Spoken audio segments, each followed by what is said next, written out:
Okay, may I call the regular board meeting Wednesday, February 12th to order at 9:01. Join me in the Pledge of Allegiance. I pledge allegiance to the flag of the United States of America and to the republic for which it stands, one nation, under God, indivisible, with liberty and justice for all.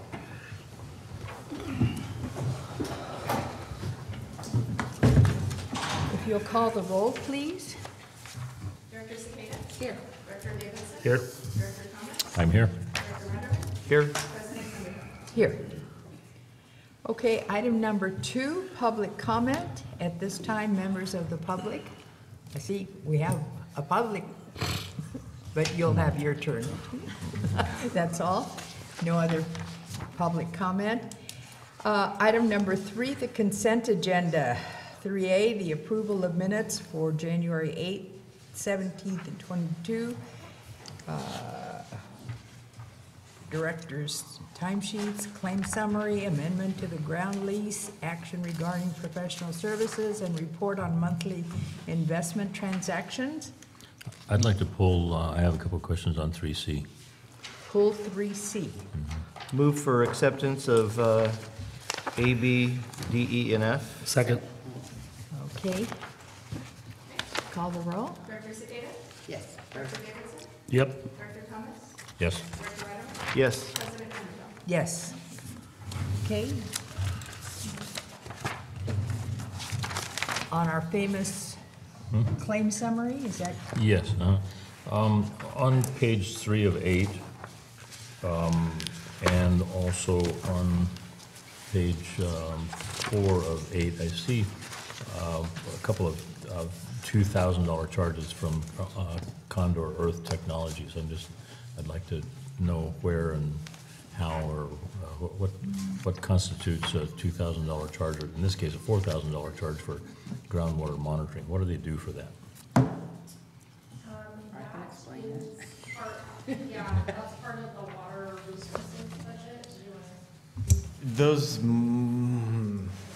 can tell you, because MSD uses them for that, and you have certain groundwater wells that have to be monitoring, and that should be a quarterly fee, I would imagine, that's what ours is. And it's right in that same price range. Okay, so it's a quarterly fee for Yeah, one well. and our report at MSD is quite thick and has all the history for the quarter, so we're real pleased with them, just. Okay, I wasn't suggesting that there was anything wrong with Condor, I'm just, You were wondering why it was so low? yeah, that's Bills it. from engineering firms are usually not that strong.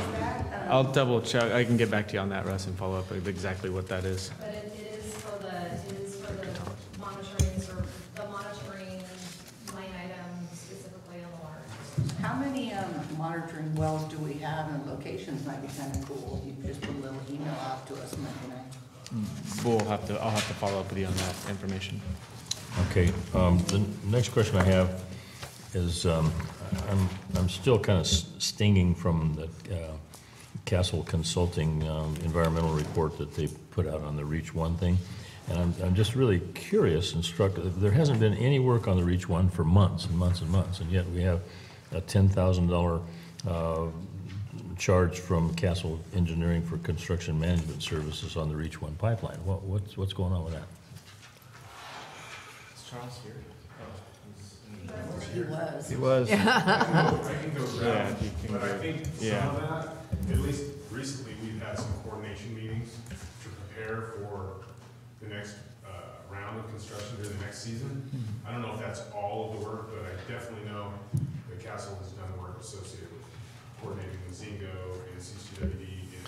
Yeah, and work on that is ramping up again. Bazingo has requested early start for this construction season. Originally, it wasn't supposed to start, I believe it was May 1st. Right, And they are and trying we're to gonna start go March early. 1st. We're waiting on approval from Caltrans for that, but we've had multiple coordination meetings. And then there's been work. We have a contract for, is it the environmental services contract? today, and then we'll be bringing a couple more contracts back at the next board meeting for other ancillary services. So Castle's probably been involved in all of that. I'd have to check with Charles to get a more detailed answer for you, though. Does Castle have a contract so we know that they only can Right, spend right. X amount? So this isn't like over and above because we haven't been doing any work? No, this would fall within their construction management contract. Okay, I was Yeah. I just wanted to make sure that this was something, they were up there looking for the Delta smelt, like they. Still like- haven't found Like it. they warned us that we might find. Right, right. And this has come up before, because What, the they Delta do smell? hit us, with these healthy amounts of money, so, Right. Okay, well, okay? and I can't recall, going to page 6, I can't recall ever seeing a credit that Paymentus Group apparently refunded us $5,000. Yes, and that was a long time coming. So when we had renegotiated the Kansas contract, the one that we're in right now, there were some changes that needed to occur. And so we didn't want to have to pay for those services because we felt that that should have been part of the services that they provided. And they said, well, we'll credit your account equal to that. Well, they still haven't, so Joel has been on them like white on rice to get that money, and they finally came through with the credit. Good. Is that for this fiscal year or last fiscal year services? It was for this fiscal year services. Yeah. Okay, then my last question is on 7 of 8, that I'll just kind of fill in the gaps of my understanding, but the DeLee Cassidy Assessment District debt service payment, $19,000.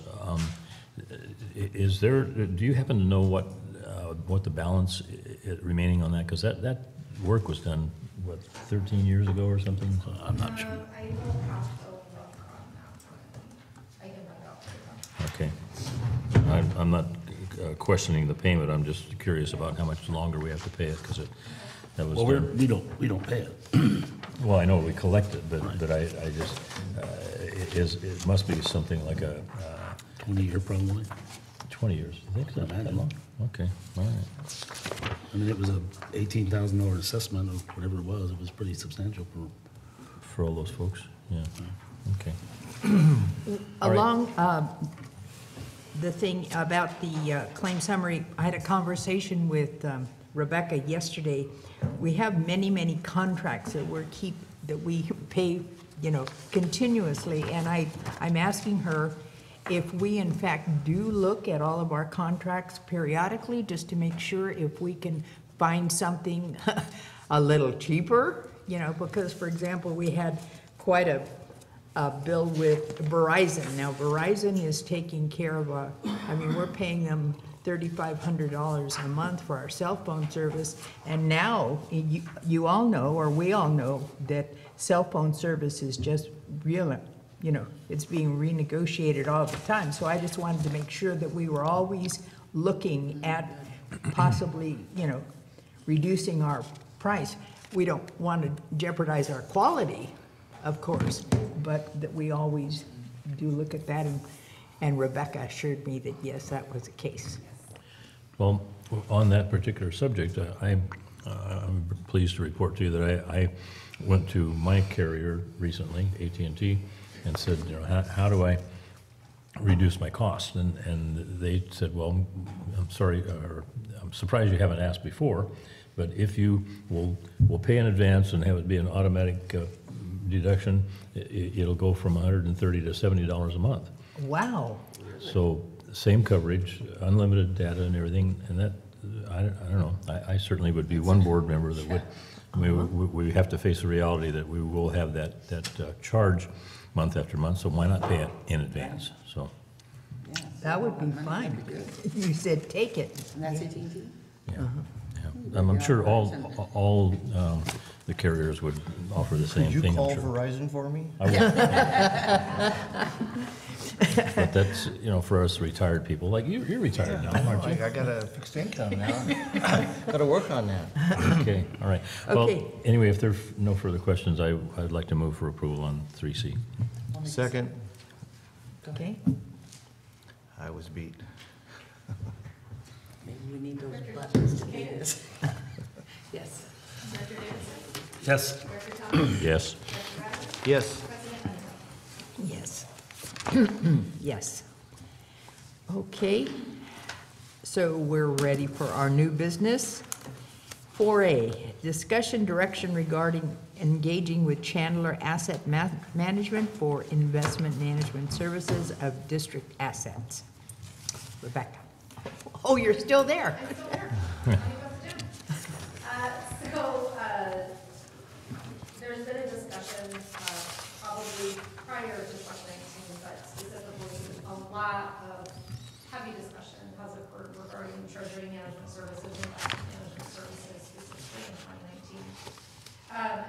My predecessor actually did put out requests for qualifications for various firms. Chandler had the most promising partnership options that we could find. And so there were discussions that occurred in 2019 and up to present date about partnering with Chandler to do our investment management services. We did bring this forward to the Finance Committee, where Carlos Ruiz did do a presentation, and the recommendation was to bring it forward to the full board for consideration. As you can see on my staff report, there are a lot of services that Chandler can offer that we just can't internally do. And I think that, right, historically, in the recent history, we have pretty much been parking the bulk of our treasury in LAIF. And LAIF has been, had decent returns for investment income, and what we're seeing is LAIF is consistently going down month over month over month. And Why do you think that is? Mr. Rodriguez can explain that, but it is really just falling interest. And so I knew that was coming when I first started. I wasn't losing sleep over the investment income because LEAF was still kind of staying at kind of that higher level. But I knew it was something that we were going to have to deal with. And then I started watching it dip, and this is the time where we really need to do something. So our options are to keep it in-house, which I can tell you we are not going to be able to capitalize on the high investment returns that we have been seeing internally. There's just not enough hours in the day, and you don't want me day trading, to try to make that work out. So we're looking for a firm that does it for a living. They have rules in place. They can assist us with our investment policy. They can also assist with economic briefings and reporting and information that I think would be really helpful to the board and to the district as a whole. It's cost effective. Really, what would happen is any expenses associated with the custodial and trust expenses, as well as the management services provided by Chandler, would be net of any investment returns that we would have. And so it's a really good time to do this. The benefits are really, it's cost benefit to us. Like I said, we brought this forward to the Finance Committee, and I brought Mr. Letus here to have a quick presentation and discussion with the board. If you have any questions or concerns, he can answer all of those. And so, without further ado. I'd like to make a Yeah. comment, though. Yeah. At the Finance Committee meeting, great presentation, and I believe this is the right thing to do at this point in time. And I was going to say that we took, close to a little over an hour to hear the entire presentation, and we suggested it come back to the full board, and he will give us the highlights, but he's just extremely thorough, and both Cindy and I were very, very pleased with the presentation, and so we offer it to the rest of the board. The highlighted version, right? I'll speak in bullet points if that helps. My name is Carlos Oblitas, and I'm a senior strategist and senior vice president at Chandler Asset Management. We have been working with local governments managing their investments for 31 years, over 31 years at this point now. And I've been in this industry for 25 for myself. We are experts in fixed income investing, which is what California government code limits you to do. And we are experts on California government code and investments as they pertain to local governments. What we're talking about is an investment program where we can work with staff and identify those amounts of cash that are needed for liquidity. And we come up with a solution for that, which could very well be continuing to use LAIF, because LAIF is a very viable and good investment option. But those funds that are not needed for immediate liquidity, we can then begin looking at strategies which entail longer duration securities for capturing higher yields over time and also appreciating the fair value of the investments. You asked a question about why is the return on LAIF falling? Simply because LAIF is a very short duration investment. When you look at the average maturity of LAIF, that's about 6 months. And as interest rates have been falling in the markets that are available, every time that LAIF reinvests in those markets, they are forced to reinvest in lower yields faster than a longer duration investment. Gotcha. So that's generally what we're talking about. We work on a fiduciary basis. It means that we work as an agent on your behalf. We're not a broker. We don't carry inventory. Our fees are transparent. I'll pause there and take any questions that you may have. Because their fees are based upon how well we do, and I think that only makes sense that it's Carlos, structured that way. you said Yes. that you have 25 years in experience in the business. Were you the class treasurer in junior high or what? I'm a little bit older than that, believe it or not. Okay. I have been at it for 25 years, and I actually took a 2-year stint away from the business. I thought I walked away from it permanently. I became a finance director at a wastewater agency. And before all of that, I was a teacher for 5 years. Oh, he is? Oh, wow. I, for one, have been kind of anxious to see this move happen since I've been on the board, so I'm very pleased to see this being presented to us. Good. Other questions from the board? I don't have any. Scott? I don't have any. Oh, all I'll right. make a motion. From the, that- well, okay. Anything from, no, the missing public? Okay. And you Where's made the motion? I'll make a motion that we engage with Chandler Asset Management for investment management services of district assets. I'll second that. Director Zuniga? Yes. Director Davidson? Yes. Director Thomas? Yes. Director Redick? Yes. President Romero? Yes. Thank you, directors. I'm looking forward to getting started on this. Okay, that was Me too. nice and easy and quick. All right. Okay, discussion, action regarding mid-year operating and capital improvement program budgets. Rebecca? Okay, so this is another one that we did mid-year review through December of 2019. We identified some budgets that would require some augmentation. I brought those forward to the finance committee. We have lengthy discussions about all of that, and these specifically were the ones that we would need a board action in order to amend the 2019-20 budget. What I'm seeing, what has historically happened is that the board would take an action in some prior fiscal year for a CIP project, but it just didn't make its way onto the CIP budget for the current fiscal year. So in 2 of the cases, that's exactly what happened. And it makes me uneasy to have appropriations go out in the current year budget when we really didn't have any budget brought forward to the board for 1920, even though an action occurred in 17-18 or 18-19.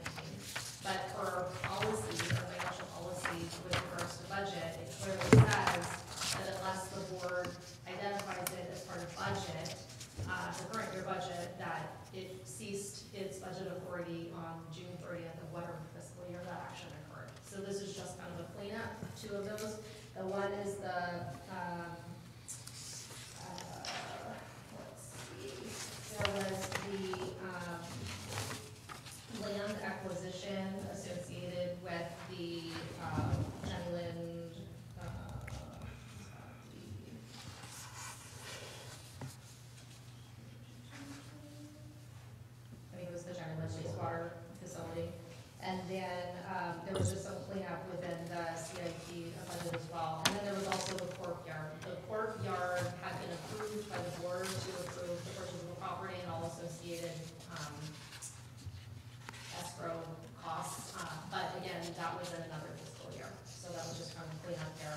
In addition to that, we identified that while engineering had budgeted salaries,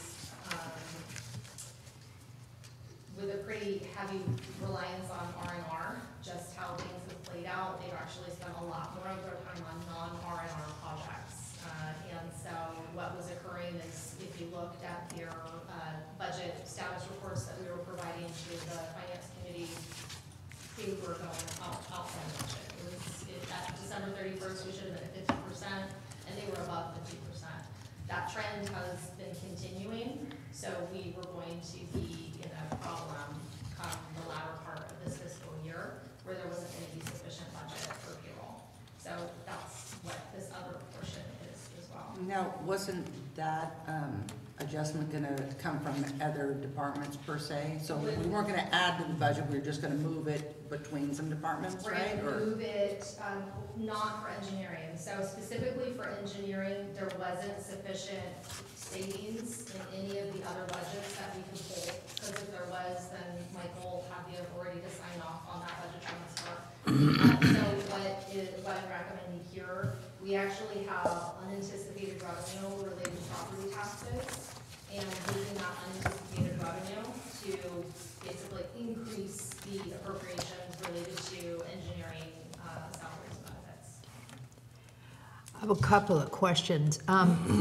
Then we are watching how much more we are anticipating, or there's no way to anticipate what's going to happen between now and the end of the fiscal year?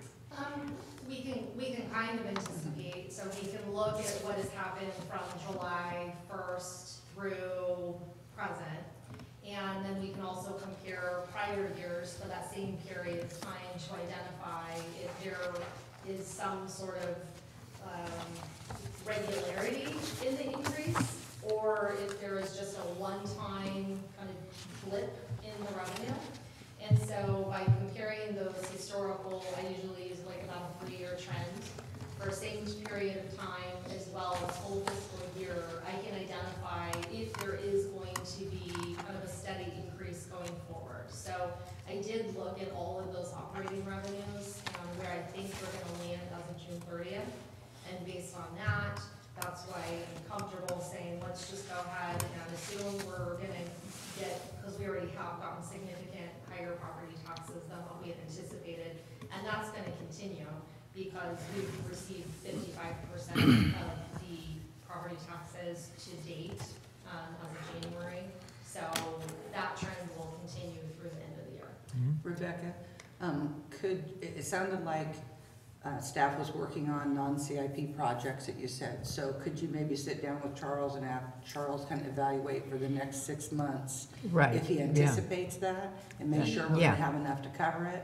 So what we did is, we did, Okay. and it seems like that kind of thing, where it's just, we're not in a place where those projects are occurring. So part of the problem is a lot of those FEMA recovery projects, they're spending a lot of time on those. That's not CIP. It's CIP, but it's not R&R. Or you've got slurry liner, you've got cork yard, or you've got these various projects that are occurring that were not R&R funded. So next year's budget, we just gotta make sure that we make the engineering budget a little higher. So, Okay. yeah, so Accommodate for next some of year, that. exactly. So next year's budget, what part of the conversations that we're gonna be having in those budgetary meetings is, what's reality in terms of hours that you can, project hours related to R&R, so that we don't cut ourselves. And have them kind of keep an eye on it, so prior to us already spending it, they could talk with you and just say, hey, this is what we see is gonna happen, and, move forward that way. Okay. At least give you a heads up before, be more Yeah. proactive instead of Right. reactive. So what we're saying is that those percentages are moving targets. They're not something that we can say, 25% go for R&R, 75% go for operations. It's fluid. Well, what they do when they budget is they actually identify the number of hours that they're gonna spend on particular projects. And so what has happened is that is not the number of hours they ended up spending on those projects. So I think. And it's also- sometimes those projects don't go forward either. Correct, Okay. right. Yeah. And so I think what's important also is when another project is gonna come forward for discussion, to the board, whatever it is, and it's not part of the budget conversation at the beginning. I think it's important to have the conversation that there's going to be a resource associated with that new project, and it's not R&R. And so at that point, then we know that there's gonna be a shift, and that we need to identify where the funding's gonna come from for those additional hours that are not going to be R&R. And I think that's kind of where the void has happened a little bit. So I think just tightening that up and having those conversations on the front end. Yeah, doing this in this year doesn't necessarily mean that it's gonna be the same thing next year. There may be a Right. ton of R&R projects next year, and they're not, and the courtyard next door isn't going on, and these other things that don't fit into that category may be complete at that time. Are these, and I'm gonna guess the answer is yes, you were thoroughly went through the, as far, I think you went back as far as 04 and 05 to look at these approved projects. Is this all of them now? That have been approved that we're not working on anymore? I couldn't promise that. Okay. So basically, how these two, how I found these two, they just bubbled up to the surface. So what Okay. happened was we had some expenditures and we didn't have a budget. So that it's like you're waiting for something to bubble up to the surface, the stars to align. So I don't really know what to look for in terms of like historical board actions. We think that these are the only two that you approved back then, but I've also asked Damon and Charles to go through our CIP budget list, and if they think anything is missing, because they're, internally having conversations about projects that they're working on, or gonna be working on, or thinking about working on, and it's not there, then that's probably an indicator that we're missing something. So to make sure we are addressing that, add it to the CIP list. We'll try to go find if there was any prior action by the board, or if it's something that needs to be included with the 2021 budget discussion. Very good. Thanks. I'm delighted that you're here to see this stuff bubbling up. That's good. But I'm intrigued by what you said about the source for covering this shortfall is going to be, you're expecting an increase or continuing increase in the tax revenue. I know that the district has the wonderful benefit of getting $3 to $4 million annually on the tax, their portion of the tax revenue. I'm kind of puzzled, and you're uniquely qualified to answer this question, that we hear reports about the population of the county declining, so that would, you put that fact along with tax revenues, you'd think that tax revenues would be going down. So I'm wondering, is this increase in tax revenue just because in prior years the taxes were reduced so much, and we have the ability to increase them, what, 2%?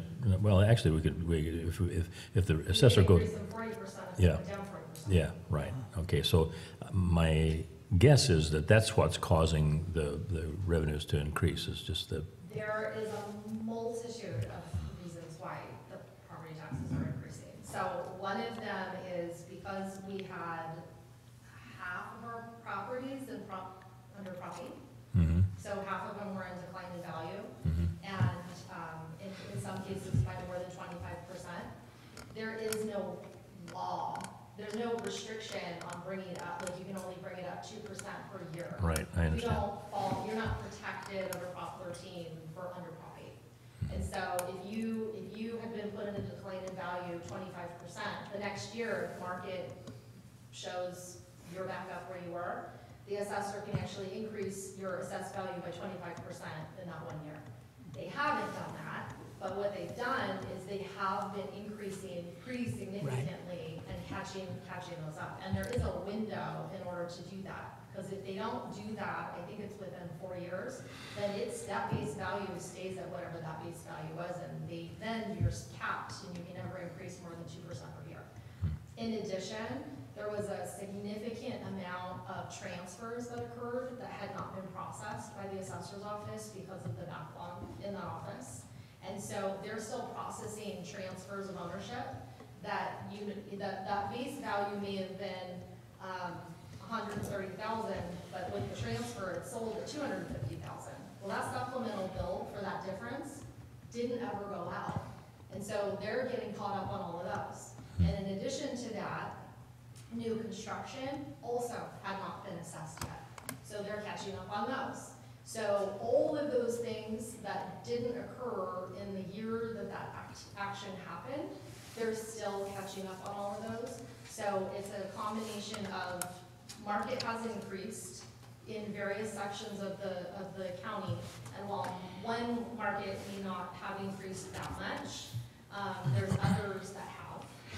There is a continued shortage of housing in the entire county. So that's caused rental rates to go up, and that's caused increases in market values and all the backlog catch up. So all of those things are equating to just a general increase in property taxes overall. We've been hearing about the backlog in assessments for several years, and you see it's getting better, or? Well, it's creating just a steady increase year over year over year, but it's hard to tell if that just is gonna continue, or, you know, if one year you're gonna get 2% and the next year you're gonna get 8, and then the next year you're gonna get 1.5, and then the next year you get 7. It's really hard to trend that.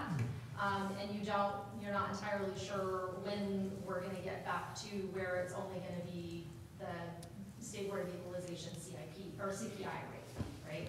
So that's kind of so what we're doing is just taking a very conservative approach that there is going to be a slight increase on an annual basis, year over year, but we're not even projecting what, based on what we've historically gotten in the last 3 years, for fear that it might be less than that. It would seem like it would behoove the county to, if all that backlog is additional income to them, and therefore to everyone else in the special districts in the county, it would certainly behoove the assessor's office in the county to staff that office properly to get the backlog done, to get the income in. She's been clamoring to get that increase, and they've been beaten down on that proposal for years. Yeah.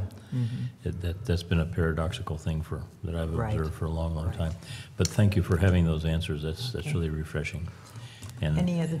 there Excuse me. used to be a guy here that would occasionally come, and he would talk like that too. You know. Good. Okay. Good job. Any other questions from the board? Okay, and no public, so if I might ask for a motion?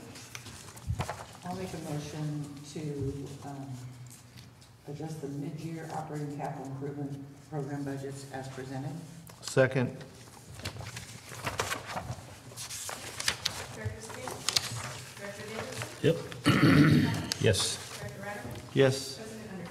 Yes.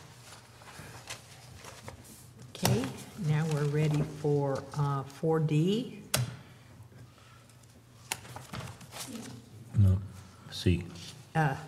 Discussion, action, or C, excuse me. Oh, okay, sorry, 4C. So, 4C is just additional mid-year adjustments that need to be made, but there's no board action required. Policy says that as long as it stays within, fund, that the general manager can sign off on these, but that we just have to report out to the board that we're doing it. And these are the ones just interdepartment, so there's no addition. They're just interdepartmental and even within department. So in the finance committee, what we've been doing is giving budget status update reports. And so they just get really messy because there's a lot of negative lines and a lot of positive lines. And so if you're looking at them on a line item by line item basis, it looks like there might be a problem, but on an aggregate, they're fully within budget. So this is just kind of to clean up the budget and to put it, like, if we knew, you know, hindsight's always 20/20. If we knew what, you know, what all of the impacts were gonna be throughout the entire year, obviously, we would have set up the budget with these amounts to begin with on July 1st, but it has taken some operational, you know, measures happening in order to kind of flush this out. And there were some errors within the original budget that things got transposed, so this is just kind of some housekeeping, that's all it is. Move for acceptance. A second that. I don't even think there's any action needed. Oh, yeah. Just Oh, direction. discussion and Okay. direction. Good going, Jeff. One At of least the we got past things, it, didn't we? I want to talk about it some more. Yeah, that's what I was worried about. Don't hit me again, Jeff. one of the things that came up was that I had talked to Rebecca about, you know, how she's reporting out from the finance department, and she's going to be adding a column on her reports that show us or give us a comparison of how it was the prior month. So that when, For the investment. And that's what's gonna be helpful when Chandler gets involved, because their reporting is a lot more robust, and so it's going to give you where it was, where we are, and then also an economic communication, so it makes sense if we're up or down or flat. So, yeah. Now, also, the report that you started doing that I asked you to do, do you bring that to the full board? I don't remember. Well, so I want to tell you, she makes this awesome report.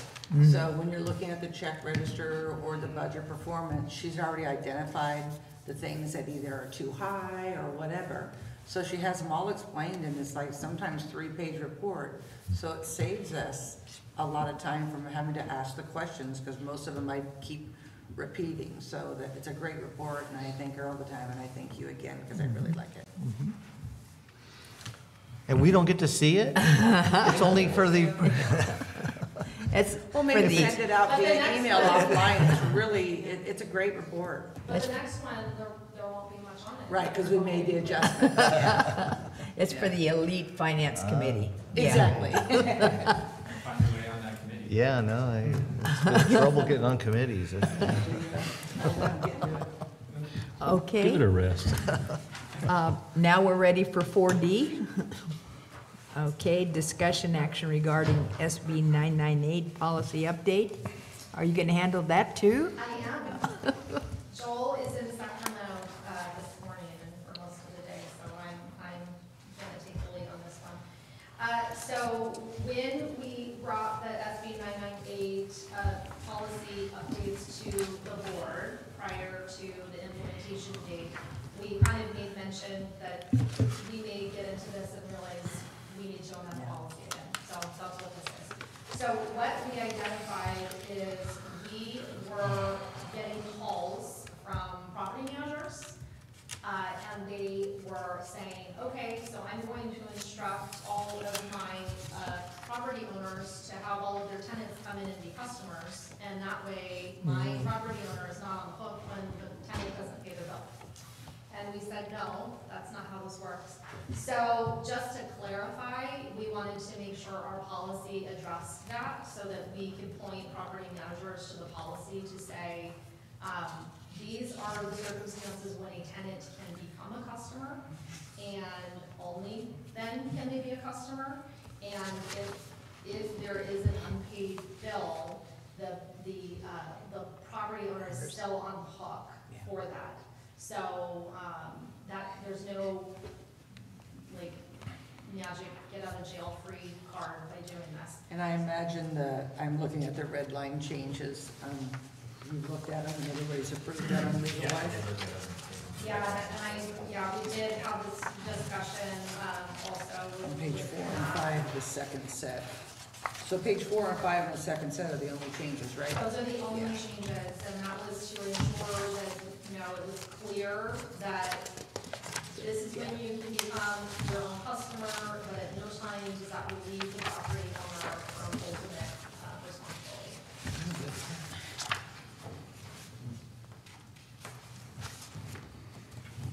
Are we Okay. ready for a motion? We have any questions from the board? Russ is still looking. Well, I remember hearing Joel mention what the cost was for getting these notices created in 5 languages, and it was $11,000 or something. It wasn't that much, but it was high. Significant?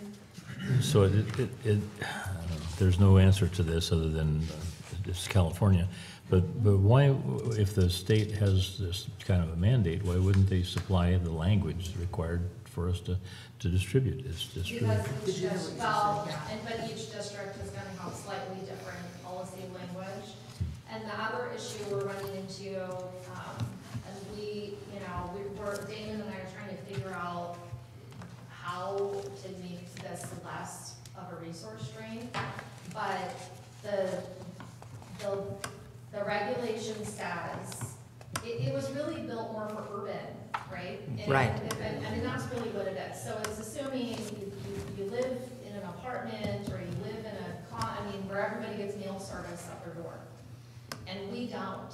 I mean, there's parts of the county that get mail service at the particular, property, and there's lots of properties that don't. And what the law says is, we have to send the delinquency notice and any lockup information in our policy to the residents. And then we have to wait for it to come back, and if it comes back, then we have to send someone out to physically put a notice, on the door. Well. You mean if it comes back as undeliverable? Undeliverable. Oh, okay, So okay. of course it's gonna come back undeliverable, because they Right. don't get mail at the physical Right. address of the property. So how it's written is, it is not helpful to us at all, because we already know that we can't deliver mail to those particular addresses, because they don't get mail. I think the translation and that example both just underscore that there are a lot of unfunded mandates in SB 998 that we're, not just those, specific examples, but just the amount of staff time that we've already put into this at all levels of the organization, and that we're gonna have to continue to put into it. We have to reconfigure how we do door tags. There's all sorts of implications that we're still finding our way through, and all of it comes with a cost. Well, Michael, can you get another committee meeting like you did yesterday? And tell them about all these You know, costs, how we need to have language. Yeah, actually, it's interesting that you mentioned that, because I think Rebecca makes a great point that the drafting of this bill obviously was done just with rural, or with urban agencies in mind. So, yeah, I think actually if we came together with maybe some of the other Mountain County agencies, to develop some amendments that we think would make this a little bit more easy to implement, not undermine the whole thing, but make it more streamlined and easier to implement, that's something we absolutely could put forward. Just adding in a section for those who don't receive mail at their address, then adjust it just a little bit to accommodate it goes to a Yeah. box or Now that something. to accommodate that, Yeah. and our system is not set up really well for tenant Right. owner access information. And I would expect, this just went into effect February 1st. I would expect other agencies are having some similar learning experiences. And so I think some cleanup legislation would probably be appropriate as we, maybe not quite yet, but over the course of the next year, we keep track of what's not working and what's working, and then we develop a proposal based on that. Well, we might ask out of mountain counties.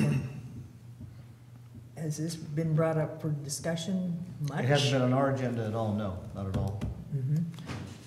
But that's It's not a bad something idea. that, That's- yeah. with our partnerships, camera and talking to Tuolumne, with our other mountain agencies, if it seems like we have some shared Concerns. frustration about this, Right. then maybe we pull together some sort of work group to draft some policy recommendations. We have a camera meeting next week on That's right. on the 19th, and I know you'll be there talking about state ledge stuff. This should be something that would be, might be Yeah. highlighted and I think explained. we start getting it on everybody's radar to keep track of your complaints, and then let's come together and come up with some amendments to address them. Okay, And to kind of help maybe alleviate a little bit of this, what we're going to do, because currently we send out delinquency postcard, and it's pretty benign, says, you haven't paid your bill in 10 days. So we're gonna make the language a little more, you better pay your bill. A little more rough, with the hopes that that will potentially push people to pay their bills before we get to lockoff period. I mean, even if we could get half of them, that would alleviate some of the door-to-door that David's group is having to do. And so we're looking at it in all different ways to figure out if there's some creative magic that we can. Well, I hope it's that easy. And how are the numbers of lockoffs doing, just, It depends on the cycle, but one of the cycles, I mean, it's a lot, it's like 600 notices. Anywhere from 160 tags prior to the lockoff to 600 tags. Ay, yeah, yeah, And now we yeah. have to have Do the you have whole one- city connected to the door tag itself, so. Oh, which cycle is the worst of it? Yeah, I know, up the One hill. person that goes and does all this, or you have to use operators? Yeah, the meter readers, And yeah. we share in the work effort though, so we'll oftentimes pull distribution staff, operation staff, collection staff. A lot of money to pay somebody to go do a door handle. tags. Did you say 600?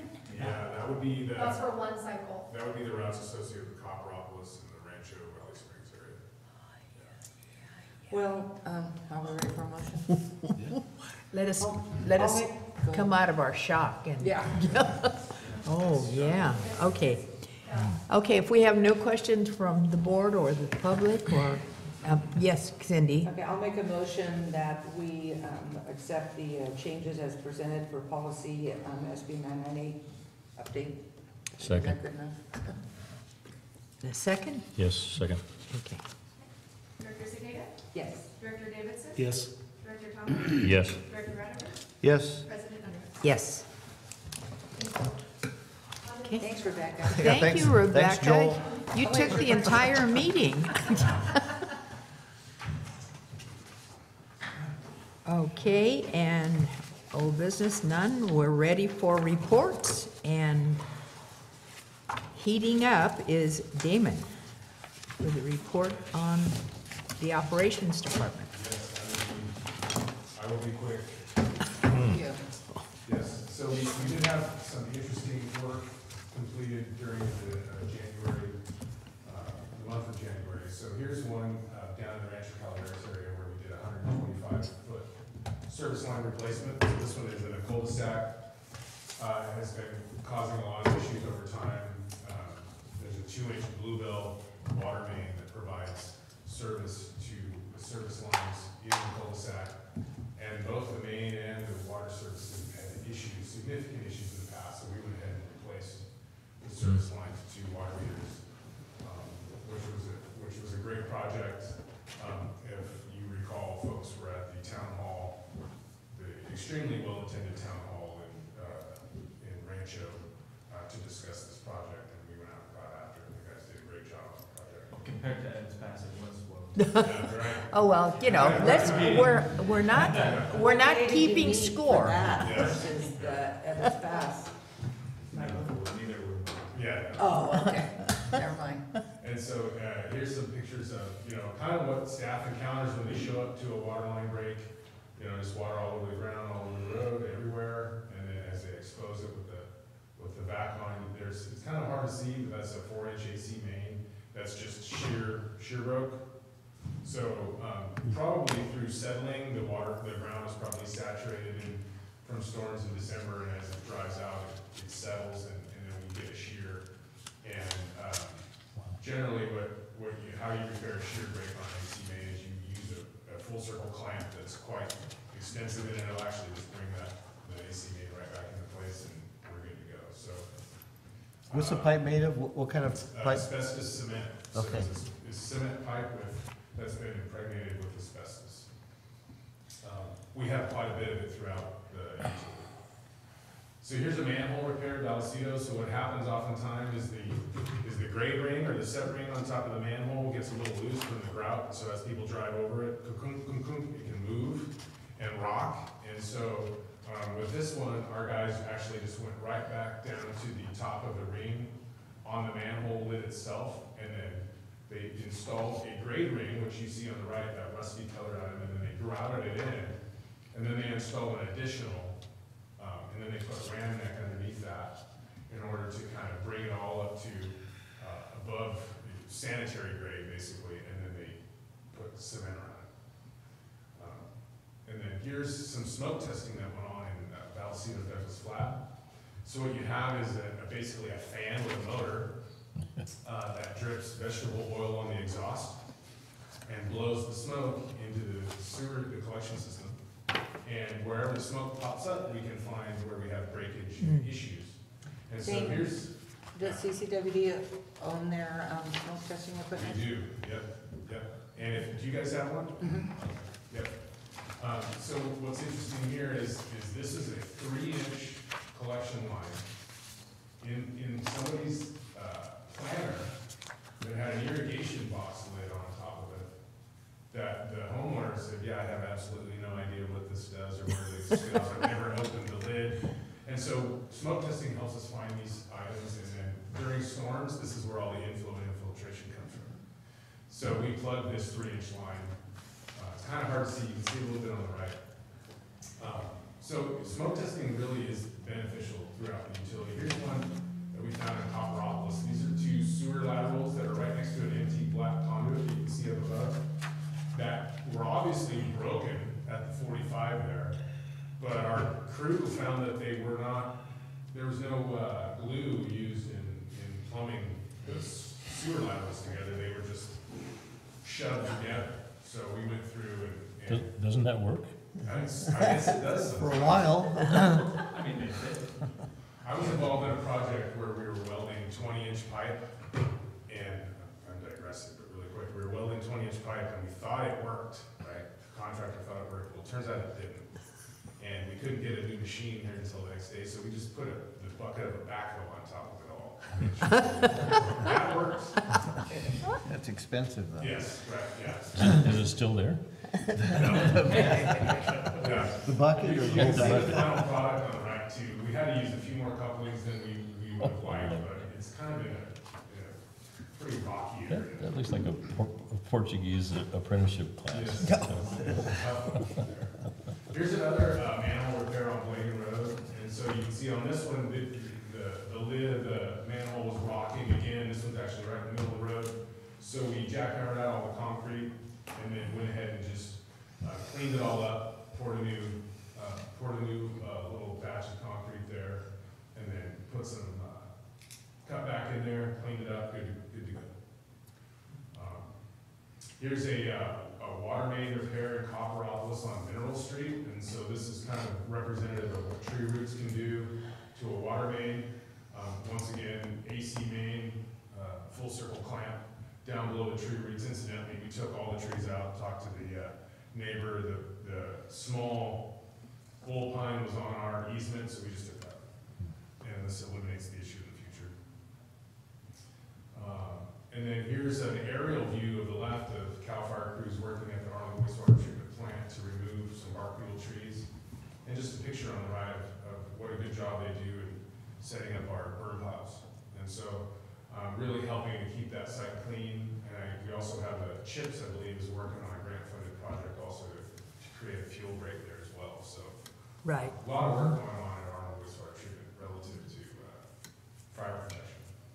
And then that's it. And this is an aerial view of the clarifier at the Arnold wastewater treatment facility from our drone. We actually flew the drone into the clarifier to take a better look at some of the appurtenances that need repair. Do we have a specific drone pilot? Or not easy. That's the topic of conversation, yes. We have a lot of volunteers right now. I know, they're not easy. I have another question. Does the drone have floats? Yeah. No, this was actually, this was a risky drone flight. Yeah. but- But it went really well, and we were actually able to get a good bird's looked eye like a view great of picture. items that needed repair. And Good. items that need significant repair, so Yeah. take a close look at that piece of infrastructure right there, because we're gonna be including some significant work on that in the next year. Yeah. Big stuff. Great, thanks, Yeah. Damon. Couldn't you get close enough just by walking across the catwalk? Yeah, but you don't You know what, I did not include It's not as much pictures fun. that were actually taken from inside the clarifier, because I didn't know how many cookies folks were eating and how much coffee people were having this morning, because it's quite graphic. So I just held off on. Yeah, appreciate that. Thanks. Okay, thank you, Damon. Good pictures. Uh-huh. General Manager. Yeah, thank you to Damon and Rebecca for letting me have a turn here, appreciate that. No, thank you guys both, really fantastic reports. Yeah. Yeah, actually, I usually preface my reports with, this is gonna be quick. Yeah. This time around, I'm not gonna give you any illusions, so just settle in. There's just been, obviously, we have a lot going on. We had 3 weeks in between board meetings, which gives me a little bit more to report on. I will say, just as a side note, I think I can speak for staff that from our perspective, having 1 extra week in between board meetings where we're not doing agenda prep already. Our normal cycle is we have a board meeting, and then the following week, we have to get the agenda out for the next board meeting, and then we have a board meeting, and then agenda prep. So having that 1 extra week was actually, I think, really productive. And so I'm not proposing any changes right now, but just planting a seed maybe for later discussion. So we'll do that another time, I think, won't we? It happens from time to time where Yeah. we end up canceling a meeting, or in this instance, it was just the calendar that did it for us. Uh-huh. Yeah. But, so going back, to our last meeting, we had an UMRA meeting the Friday following that last board meeting, that I think was good, and we have some legislative proposals from East Bay Mud that we're evaluating, that we'll probably bring back to the board to decide whether to support or not. That was also an Aqua State Legislative Committee day, and then our staff appreciation party that evening, which I think was well attended and a lot of fun, and we're hoping to build on that momentum. The following week, we had a Legal Affairs Committee meeting here, and I think the Legal Affairs Committee meetings, we're trying to establish a more regular schedule with a more structured format moving forward. And then a note on legal affairs issues. We've talked about REMAT every once in a while over time. That's the program that makes more revenue available for small hydropower generators. Our New Hogan project could be eligible for that if the injunction that suspended the program is ever lifted. And there has been quite a bit of activity on that front recently. It kind of ebbs and flows, but I think the level of frustration in the REMAT stakeholders community is peaking because of how long it's been and the apparent inaction at the CPUC in getting that program reopened. So we've had some meetings with PUC staff. We have another meeting next week with PUC staff. Assemblymember Bigelow's staff is supporting us, and we're working with Aqua to see if we can just raise the profile of that issue and maybe put some more pressure on the PUC from the legislature to move that along. So And that affects at CCWD our New Hogan project? it could potentially, yes. Okay. We could see a significant increase in revenue at the New Hogan project if we can get a REMAT contract over there. But we can't, obviously until the program's open again, we can't move forward with that. It also, incidentally, one of the other items on my update here, Damon and I did a tour at CPUD last week, I think it was, and I knew they had some small hydro facilities, hadn't had a chance to see them yet. One of them has been shut down for over a year now, I think, in need of repairs or overhaul, probably. And it turns out all 3 of those projects could potentially be great. eligible in addition to the Murphy's Powerhouse. So Well, they have one at Shad's. Where are their other 2? So they're in line, small, but not, they're not nothing. They're 80 kW generators that are, I think, just upstream of their storage tank. So they have pressurized mains that are supplying their storage tanks, and they break the pressure with a generator before it gets to the storage tank. So they're generating off of just the pressure in their distribution system. And those have been in place how long? 80s, I want to say. Mhm. Quite a while. Quite a while. Yeah. One at Sport Hill, That's it. one at near the Low Hill tank, which I'm not exactly sure where that is. Okay. So I'll just keep So the you guys board. went to, you guys went to Shad's, checked, and that's one's been shut down for a little while? Shad's is the one that's been shut down for a while, and that one's more like, I think it's 275 kW. Yep. And they just, it's tough from their perspective. I think those were installed in the 80s, and they are able to keep them running, but they don't have the capability to repair necessarily without spending a bunch of money on it. So I think over time, they've probably, there's been some deferred maintenance that didn't get done, and now they need to either invest in them or move away from them. But Through So- camera, we took a tour of that 2 years ago, not in 19, but in 18. It was running then. How long Shad's is? was? Yeah, yeah, it was generating, actually that day. How long has it been shut down? I think it's been about a year. Okay. Is my recollection of what Brett said. Yeah. Okay. How are they able to circumvent that They shutting have a down? bypass. Yeah, they have Pardon? a different way to discharge from Shad's. Actually, I think they're just using the spillway right now. But there's an alternative, there's a Oh, bypass as okay. well. Michael, on the work with Ed Hogan, trying to convince them or the powers that be to change the rules. Are you working in conjunction with MID?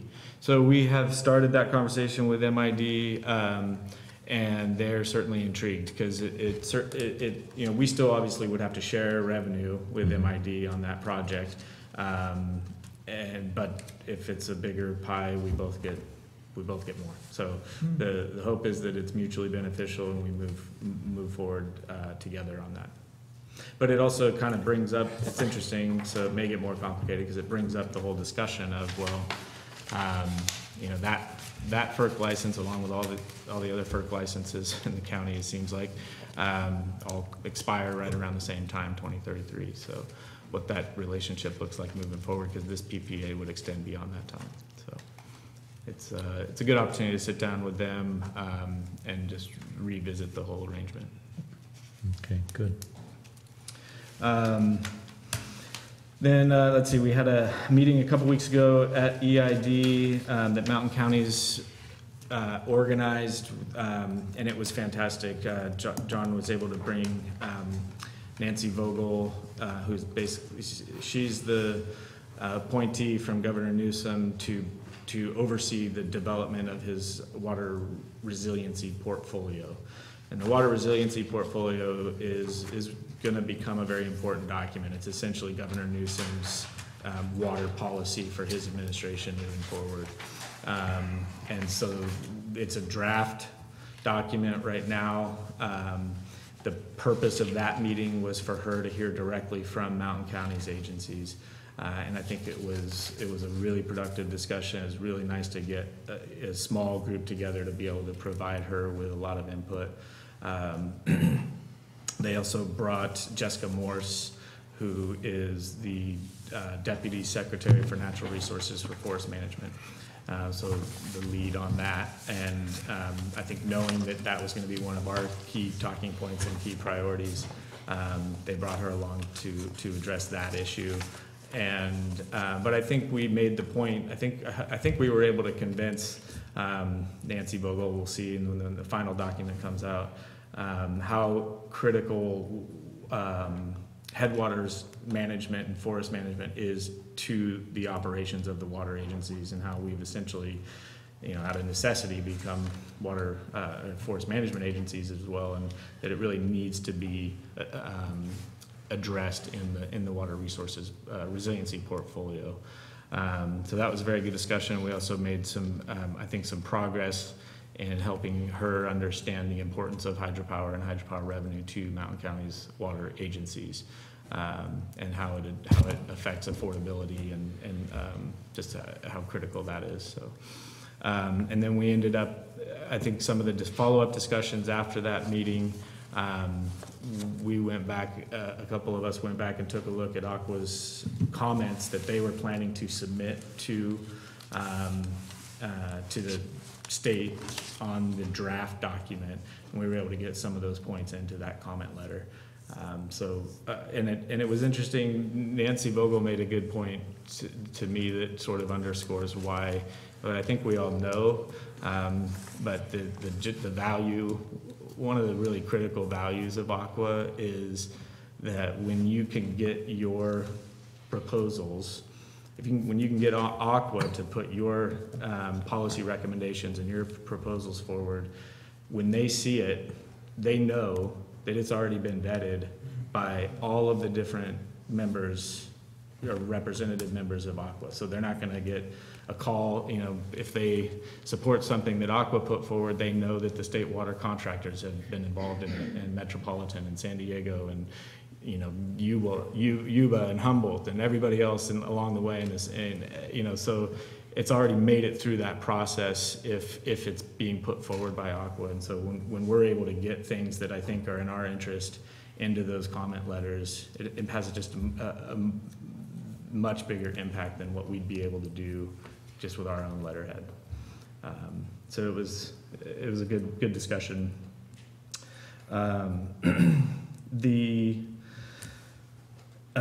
Let's see.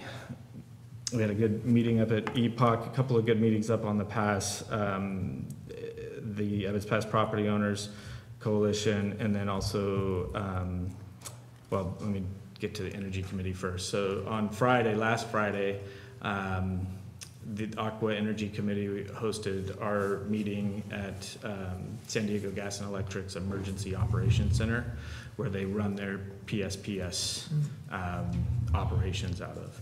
Very impressive, high-tech facility. It looks like Mission Control in the movies. They walked us through how they run those operations, which was kind of good to see behind the curtain from the utilities perspective. And then some interesting, there were some PG&E representatives there as well. They invited us to come and see, and I want Damon to see this too, come see their emergency operations center and how they respond to these things. And they're going to, hopefully we can get some of those folks to come up here and meet with us and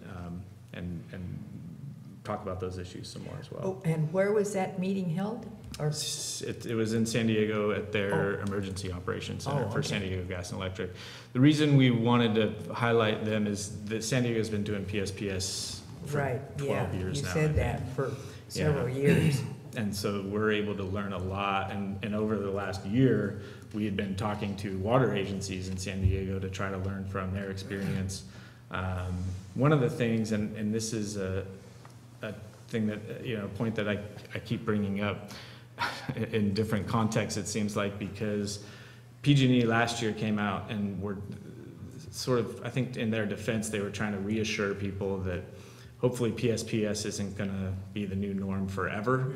And so they made some statements that they were going to be investing in hardening their infrastructure over the next 10 years to try to reduce the scope and scale of PSPS events.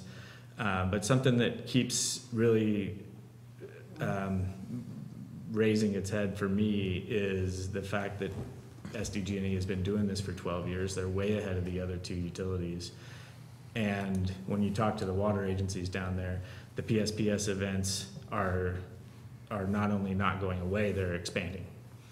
And I think that's a cautionary tale for us that, this may very well be the new normal.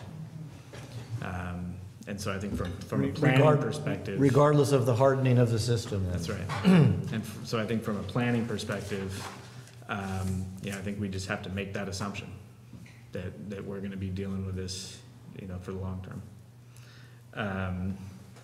Hopefully that's not the case and they surprise us, but we'll see. That's a better way of proceeding than expecting it to go away all of a sudden. Yeah. we've had some past experience with them, so. So very good meeting. It gave us the opportunity there. The Aqua leadership was there, and so it gave us the opportunity to raise the profile of that issue, forest management issues. I made a presentation on the remat issue, and trying to raise the profile of that issue as well. So overall, I think it was a good meeting. And then the following day, this last Saturday, a very well-attended Forest Meadows HOA meeting. As the board knows, the Forest Meadows golf course is closed and is not reopening after this winter. So the community is really going through a process of trying to figure out what to do and whether or not it's possible for the HOA or some other local group to step in and purchase those facilities. And so they have a committee that's dedicated to that issue. They're evaluating a lot of different options. I think they're doing absolutely the right thing. They're doing their due diligence. They haven't made any decisions yet. And so I was there to give an update on some of the CCWD activities on the past, Reach One, some of our other updates. But obviously that was the big topic of discussion. And so the main point that we've been saying to them is, we would love to have a local partner take that over, but they need to go into it eyes open. So we want them to come down, sit down with us. We'll walk them through the contract. We'll walk them through the permit. We want them to know what they're getting and what their responsibilities would be if they buy the pond and the spray field. So that is, I hope that moves forward, but we just want to make sure that they have 100% of the information that they need from us. So, What if they don't? What if they say they don't want it, then what happens? it's on the market, but SGM is still responsible for operating and maintaining the right. pond, and we've And we've reached out to them. Well, to the extent that it happens, but we when we first received the letter notifying us that they were not reopening, we reached out to them right away to confirm that they still have that obligation. They're still going to maintain What that happens if obligation. that ceases because they just don't have the funds? What do we do? Yeah, that's that gets very complicated. We have a Probably better meeting. for a closed session. That's quite a large. We would have, we do have, For that? absolutely, we have recourse, but yeah, it would be Because unfortunate. SGM is quite large. Yeah, it's not just Forest Meadows. It's, Okay. Let's see, so, Monday, very, very interesting meeting. East Bay Mud was able to bring, Joaquin Esquivel is the chair of the State Water Resources Control Board, and Sean McGuire, who's I think the newest member of the board, up to Pardee and some other, it was a tour basically, including Pardee, and so they invited me to join for a portion of that tour, and it was a really good meeting. Really great to see water board members actually coming up here to see what East Bay Mud has been talking about on the McCallamy River and their operations and how they're kind of way ahead of the voluntary agreements. But for them to come up here and devote that attention, also Kristen Peer, who's Deputy Secretary of Natural Resources for something or other, I can't remember what off the top of my head, but to get those high-level state officials here to listen to East Bay Mud and see what they've done on the river and why that effort needs to be taken into account as we're negotiating the voluntary agreement. It was really, I think, really successful, really grateful to those folks that came down here and made the trip down here to see it, and to East Bay Mud for pulling all that together and for including us in it as well, because it makes a difference to be able to show that that it's a partnership and that there's local support as well as it's not just East Bay Mud that's pushing it. So. was that Choates? Is that his name? Alex Coates, yeah, he was there. Mike Tug, I'm not going to pronounce his last name right there, manager of water operation, water resources, and then their local water resources staff. And then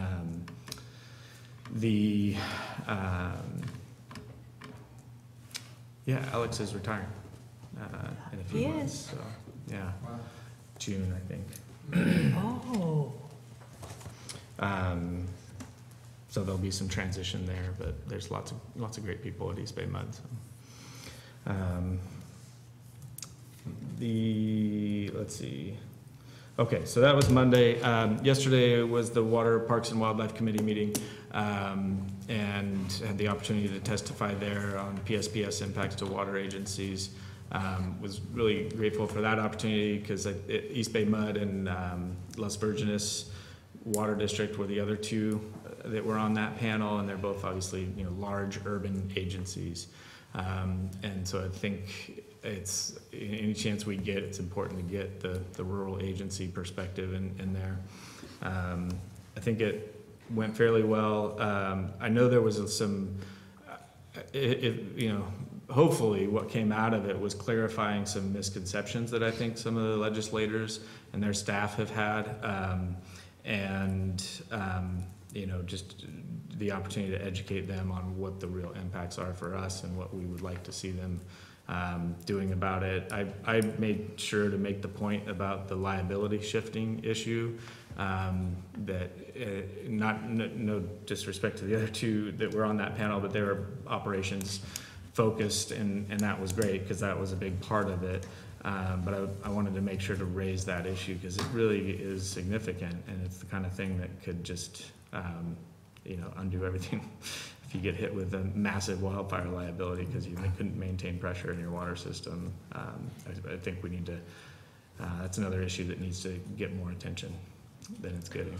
I got an opportunity to watch that, and thank you, Rebecca, for sending that link out to all of us. You did a very good job, and I think at the end of that, by stealing that question that was offered to East Bay Mud, you also pointed out the impact to rural water districts with a lot fewer clients and how much harder and what a larger percentage of expenses it is for our budget than it would be for East Bay Mud. I think that was key, and it wasn't even a question to you, but you knew that your answer was going to be so much different than East Bay Mud's number. I mean, I think it really is key, and I think we have to keep pushing that out there because I was struck by the East Bay Mud's response, I think, as part of why I felt like I had to speak up, because they had, I think they're somewhere around 1.5 million in costs from the PSPS event, which for them, he said, is like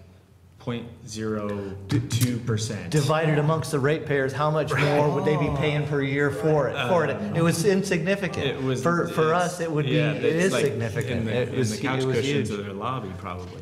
For us, the point I made was, so we had $250,000, roughly $250,000, not including new generator purchases. And for us, a 1% increase in water and wastewater rates is roughly $100,000.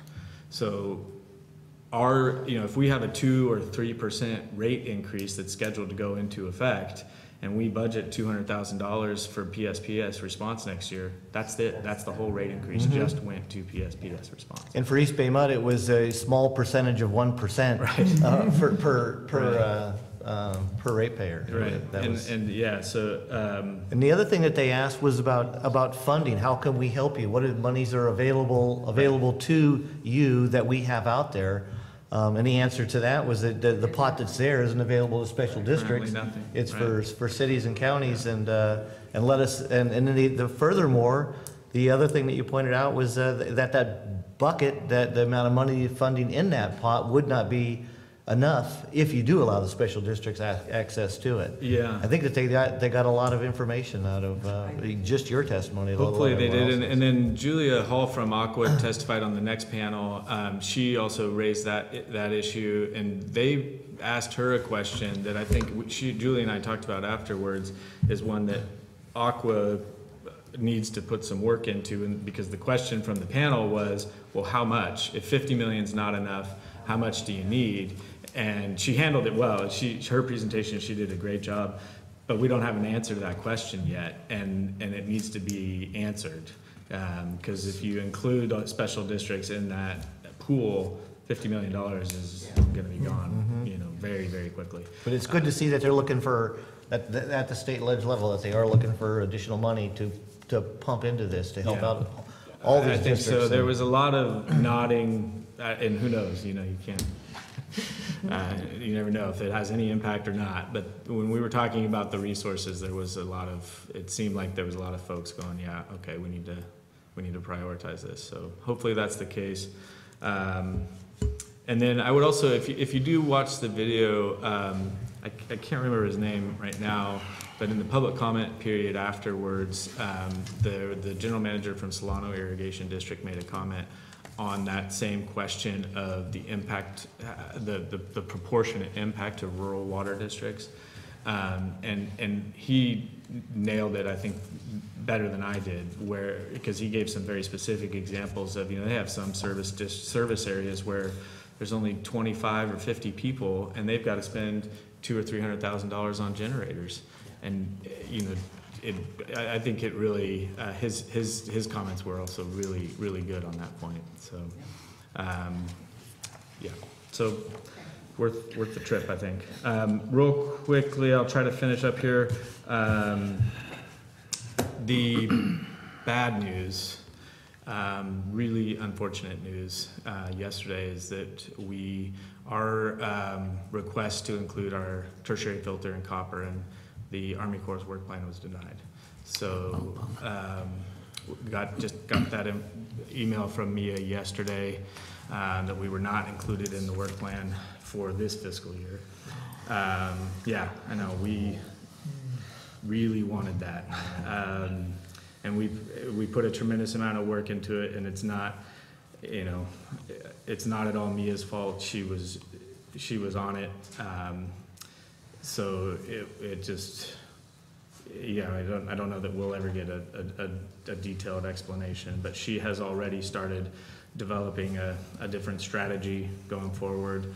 But the main, you know, we'll lick our wounds from this one really quickly and then get right back to work on making sure that we're still pushing the WRDA increase from 3 million to 13 million to be included in So it was the 1.1 ask that we didn't get. that was not included in the 1.1 million, plan. okay. That's right. So very unfortunate, but we, like I said, we're already circling back and figuring out what else we can do.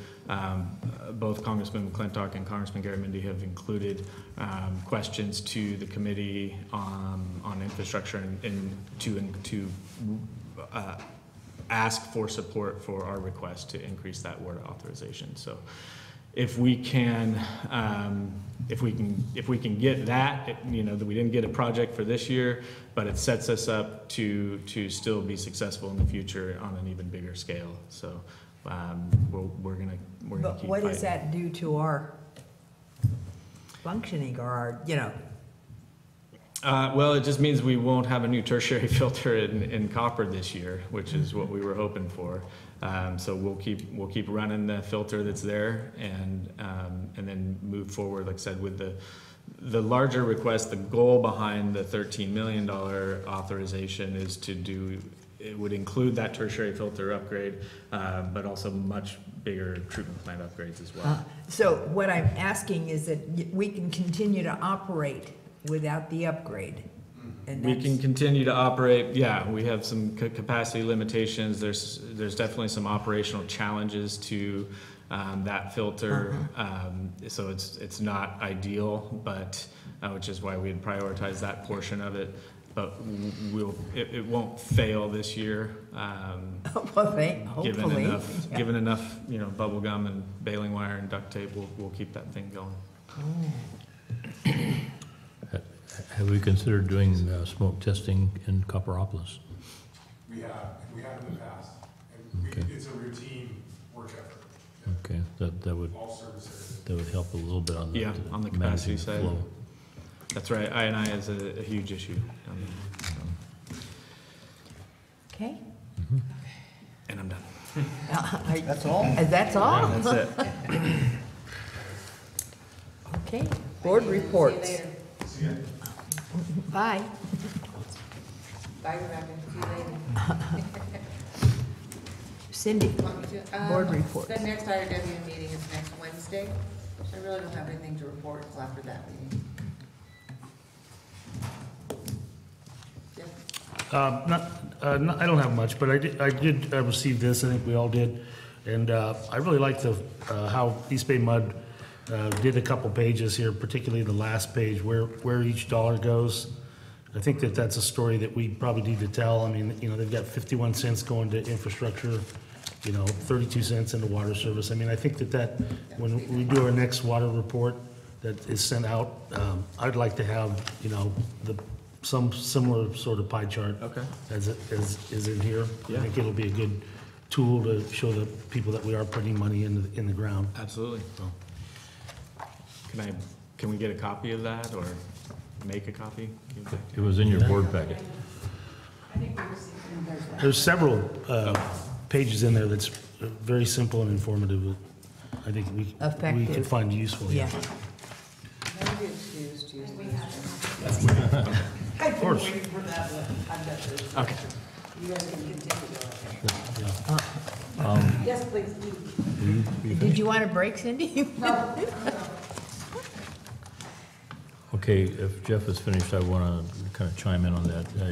Yesterday, I went to Sacramento to the new and wonderful aqua facilities for a meeting of the groundwater committee, and I had seen this and just thought, what a wonderful presentation, and it's far different than the typical engineering format that East Bay Mud had put out in the past.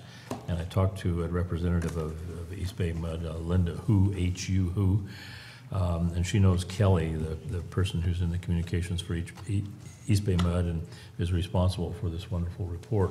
And I agree with Jeff that the back page was a significant thing, but the first page that talks about the East Bay Mud at a glance, and they talk about the average cost per gallon of water delivered is 1 cent. And we need to get that message out more with a louder megaphone than we have in the past, because everybody's always talking about, well, we've got so much water here, why is my bill so high? This is a wonderfully done report. I think that we could, I told Linda that to tell Kelly that I'm going to be pushing our board and our agency to plagiarize a lot of this in our next report, because this is the way things are going, to do things with bullet points and photographs that are engaging. It's just wonderfully done, and we could learn a lot from it. The other robust discussion that took place at the groundwater meeting is everybody breathed a sigh of relief. There were people from the Department of Water Resources there that have been working hand in hand with the preparation of these the GSPs and GSAs, and everybody was talking about the fact that 43 plans had been submitted, and there's no such thing as they were accepted, but they've been submitted, and they have 2 years to review them. But a number of the agencies were presenting some kind of startling comments about how in California that we're hamstrung by the environmental documents that we have to comply with CEQA. So here's a scenario that these plans have listed, some of them up to 50 or 60 projects that will put their GSA in compliance, that'll balance their use and their inflow and put them in balance by the year 2040. But a couple of these young women who were brilliant in verbalizing this, they said there is absolutely no way that under CEQA that any of these projects are going to be approved, because they won't pass muster with the environmental community. So and it sort of was a big explosion in the room that made everybody realize that we've really got to do a job with the state and with the governor and with the environmental control environment to be more realistic about how can they say you got to get in compliance and here's the mechanisms that you use to comply, but none of them will pass muster with the rules that the environmentalists have been beating us over the head with for decades. So anyway, that was a very significant thing. I'm glad that I went to get that bad news. Fortunately, in our GSA, we don't have that big a problem. There was an interesting report from a gentleman down in Kern County that they've set up a website where every parcel in their agency jurisdiction has an APN, and every APN is allocated how much water that they can use for their irrigation and things of that nature. And they're actually, they've worked out a way that's, it hasn't been implemented 100% now, but they've had test procedures where people that, if you have 100 acre feet left from your allocation, you can go online like Craigslist for water, and I can bid and get your water, and there's no more water consumed, but it's just a way within what was to allocated, right. efficiently balance the water that's available in that area. So anyway, it's when Walt Ward told us at a recent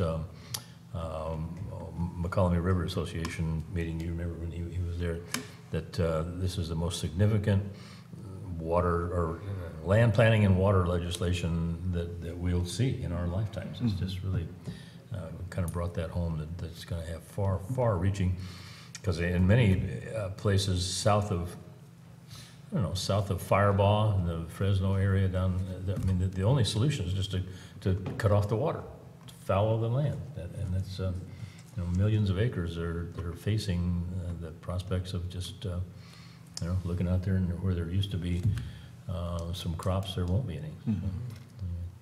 Future civilizations might come and look and say, well, I wonder what happened to that robust civilization that they had down there. All their canals got dozed. But anyway, I think that's the last comment that I have on my report. Where was that meeting held? It was at Aqua's new facilities on 9th Street. Very, very wonderful building. It's, they did have a combination lock on the men's restroom and the women's restroom, and it struck me as being a pretty dangerous situation if you're in a bind and you can't remember the combination. It could be bad. Could be a problem. You've clearly strayed from your. That's not the report. They need some secondary containment there. So, Madam You must be President, done. That's I'm done. I'm done. Now I need to go to the bathroom. Okay, on next week, next Wednesday, Camera's having their meeting, 2:30 here in this room. I'm not going to be able to make it. Cindy, you're the alternate. Are you available What's the on day, Wednesday? Wednesday the 19th at 2:30? Bertha's also on that committee, so just let you know. Yeah, I've got IRWM that day, but I think I could go from Sonora to here unless if they don't have a combined JPA, then I wouldn't be able to, because the JPA would be at once. So I will let you know. Okay. We'll be getting our And Michael, you responded to my email about being there also for state ledge. And just for, at last couple meetings of last year, there wasn't much going on in state legislation. I think if we could enumerate whatever's going on, I mean, the SB bill, the AB bill, whatever it is, and talk about specific, and I don't think any handouts are necessary at this first one. And then the other, the Bay Delta, the other item on that agenda is the Bay Delta, the voluntary agreements. But I think other than that, and then one other thing for Chair, Peter Martin is no longer with us, but he's on a couple committees here. They probably should be. Right, and I asked about, that was one of the things I was gonna, I thought we Ask addressed about- that when we put the committees forward. We took them off of CPPA, I It know. was just CPPA, so Oh, we okay. still have to do the GSA and. Oh, Yeah, the GSA and the or the WAC. we'll take care of it. It'll be taken care of, Scott. Just curious. Yeah. We're on it. Been. We're on Okay, because, and how is the recruitment, what, So the recruitment ends, the deadline is Friday. oh, okay, And we have a couple interesting candidates already, so we'll take a look at where we're at on Friday and move forward from there. okay.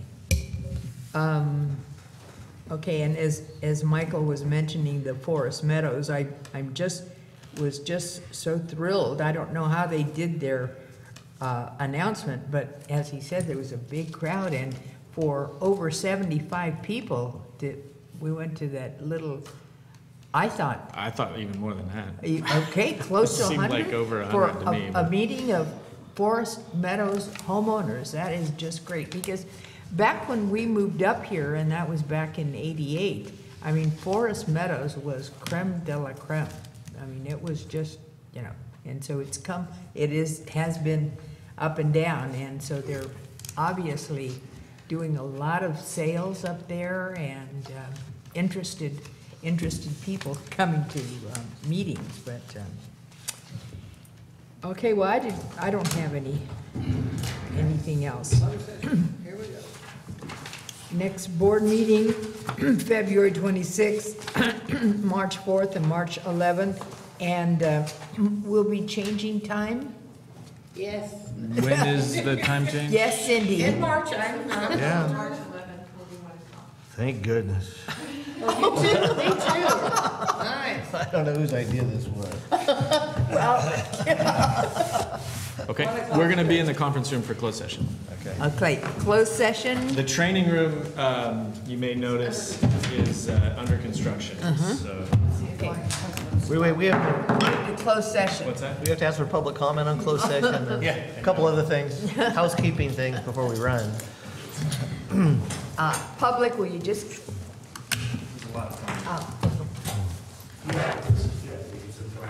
Oh.